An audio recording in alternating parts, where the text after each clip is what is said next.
माता की, भारत माता की। 1947 దేశ విభజన జరిగినప్పటి నుంచి ఎప్పుడు మనం ప్రశాంతత చూడాలి. అడ్డగోలుగా లక్షలాదిలో నరికేశారు అప్పుడు పాకిస్తాన్ విభజనప్పుడు.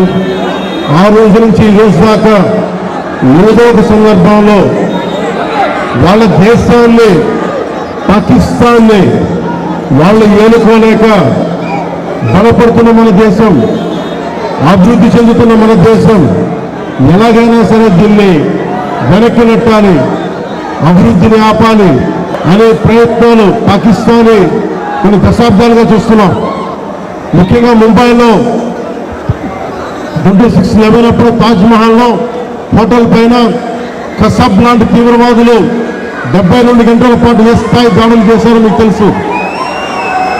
అలాగే బాంబే పేలుళ్ళు కానీ, కోయంబత్తూరులో బాంబు పేలుళ్ళు కానీ, గోకుల్చాట్ పేలుళ్ళు కావచ్చు, లుంబిని పార్క్ పేలుళ్ళు కావచ్చు, జామా మస్జిద్ పేలుళ్ళు కావచ్చు, వీటన్నిటికీ వెనక పాకిస్తాన్ హస్తం ఉంది.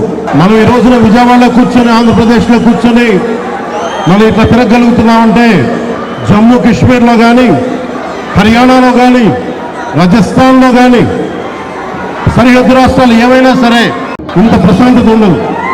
మనం చేయగలిగేది సైనికులకి మేము అండగా ఉన్నాం, మేము ధైర్యం చెప్పడం, అలాగే స్థానికంగా మనకి భారతదేశం లోపల ఎవరైనా సరే సూడో సెక్యులరిస్టులు ఎవరైనా సరే సెక్యులరిజం పేరు మీద సూడో సెక్యులరిస్ట్ వాదులు ఇది భారతదేశం ఆర్మీని కానీ డిఫెన్స్ ఫోర్సెస్ని కానీ బలహీనపరిచే విధంగా, హింసపరిచే విధంగా అలాంటి వ్యాఖ్యలు చేస్తే మటుకు మనందరి కర్తవ్యం వాళ్ళకి బలమైన జవాబు చెప్పడం.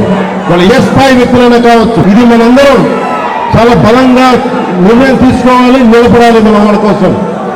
అలాగే మురళీ నాయక్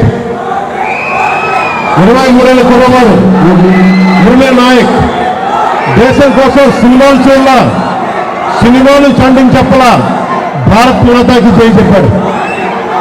ఎప్పుడైతే భారత్ మాతని ప్రేమిస్తారో వాళ్ళు నిజమైన దేశపౌరులు. సినిమాలు రావచ్చు, సినిమాలు పోవచ్చు. మొన్న టీవీ ఇంటర్వ్యూలో కూడా చెప్పా, సెలబ్రిటీస్ ఎవరు మాట్లాడలేదు, హీరోలు ఎవరు మాట్లాడలేదు, బాలీవుడ్ హీరోస్ ఎవరు మాట్లాడలేదు అంటే వాళ్ళెవరు కూడా దేశం నడిపే వ్యక్తులు కాదు. They are mere entertainers, they are good performers. అంతకు మించి సెలబ్రిటీస్ గురించి దేశభక్తిని ఆశించకండి. దేశభక్తి ఇక్కడ ఉంది. ఒక మురళీ నాయక్ లాంటి వాడు 23 ఏళ్ళ కుర్రవాడు పోతే సైనికుడిగా పోవాలి, దేశాన్ని కాపాడుతూ పోవాలి. అలాంటి మురళికి మనం ఏం చెప్పగలం? తల్లిదండ్రులకి ఏం చెప్పగలం?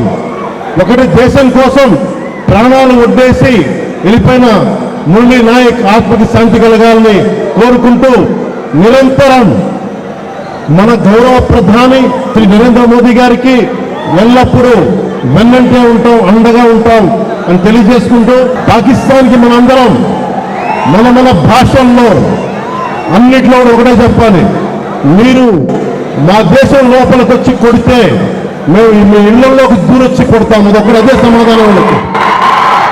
ఎంతకాలం ఇది నయా భారత్, కొత్త భారతం, శాంతి శాంతి శాంతి, శాంతి కపోతాలు ఎగరేయటం, శాంతి వచ్చేవాళ్ళు పనిచేయం.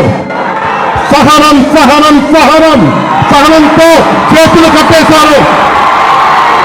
చాలు, మా ఇళ్లలోకి దూరొచ్చి కొడితే మీ సరిహద్దుల లోపలికి వచ్చి దూరం కొడతాను. పాకిస్తాన్ ఇదే మా అందరం బలంగా చెప్పాల్సింది. ఒకసారి మురళీ నాయక్ ఆత్మకి శాంతి కలిగేలా మనందరం ఒక అమర్ రహే చెప్తాం. మురళీ నాయక్, మురళీ నాయక్, జై హింద్.